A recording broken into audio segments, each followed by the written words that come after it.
how we do with Cardinals, baby. The Cardinals have been red hot over the past month. They're looking to keep it rolling with a Week 10 matchup against the New York Jets. I'm Zach Gershman, and this is The Pulse, your all-access look into the Arizona Cardinals. Hey, we're going to keep rolling. A dominating 29-9 victory over the Chicago Bears. Want to know the sign of a good offense? Well, when the passing game wasn't clicking, the Cardinals turned to the run game. James Conner had another 100-yard game, but it was Amari DiMercato and rookie Trey Benson who ended up getting into the end zone. Defensively, man, Caleb Williams saw a lot of red jerseys running after him. 16 different players generated a pressure, and the Cardinals defense had 6 sacks. Just like the biggest thing that we've, kind of preached over the last, couple weeks, is we got to win one-on-ones when we get them. When it's your time to go, you got to go. So we got it done today. And just when you thought the special teams unit couldn't get more lights out, punter Blake Gillikin received the Special Teams Player of the Week just days after kicker Chad Ryland was named NFC Special Teams Player of the Month.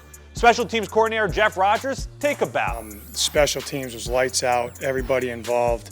I gave Rodgers a game ball. Just all kinds of different plays by a lot of different guys. The trade deadline was just a few days ago, and Monty Ossenfort made sure to pick up the phone and give the Denver Broncos a ring and make a deal to bring Baron Browning to the Valley in exchange for a 6th-round pick. Browning is a 2021 3rd-round pick out of Ohio State. Similar to Zaven Collins' start with the Cardinals, Browning began his career in the NFL as an inside linebacker before switching over to the edge. He's recorded 9.5 sacks and 114 tackles. You wouldn't want to talk to a girl who don't want you, so I would say it's the same. It's always good to be wanted and be where you want it. So I'm just happy they wanted me, and I'm happy to be here. Excited to get to work with him. Obviously, this is the first time I've ever actually been able to get hands-on with him, but I know the character is going to fit right in, and I love the skill set of what he showed in college and what he's shown so far in the NFL. Looking ahead to the Week 10 matchup against the Jets, there's a lot of players on both sides of the ball that could be highlighted in this matchup.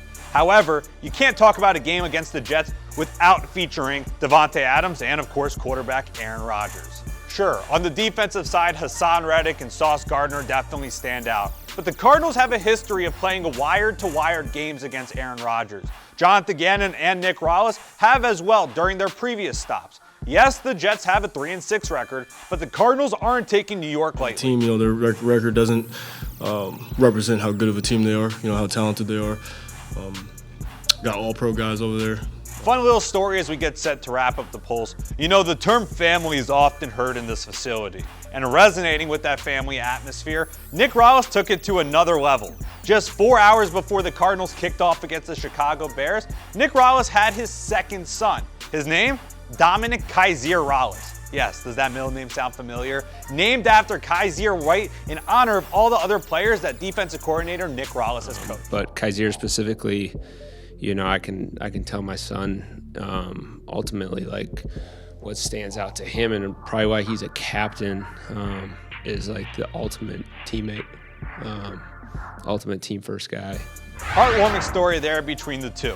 You know what else warms my heart? Seeing the Arizona Cardinals in first place in the NFC West. Now, don't get me wrong. The Los Angeles Rams are starting to look really good. The San Francisco 49ers seem to be finding their way. But in order for the Arizona Cardinals to remain in first place, they need to take care of business against the New York Jets in a Week 10 matchup before the bye the following week. And that's all the time we have here on The Pulse. We'll see you after the bye for another edition.